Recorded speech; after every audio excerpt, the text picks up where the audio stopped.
Okay na. Isa dagay ka magkal nga manog ang nakita sa may zone 5 Barangay Gustilo Lapas. Sa ini nga maulanon nga tiyempo, no? Wala ta kabalo kung di ni siya lindo. Pila ni kadupa, no? Sobra ni sa mga 7 feet, no? Sinila mga gabi, mga kasimanwa. Ginda ko pininisin, no? Kaninong? Ninong Charlie kag ninong Sunny, no?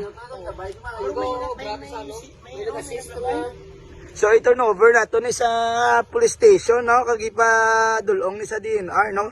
Para ibuyan ni mga kasimanwa. Okay, butang na nila sa sako.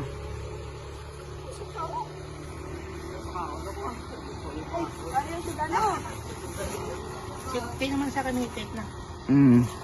Yun ang nabudlayan man mo pagdakop, sinakay na. Huwag mong gina. Ito luya na sa gawa. Wag.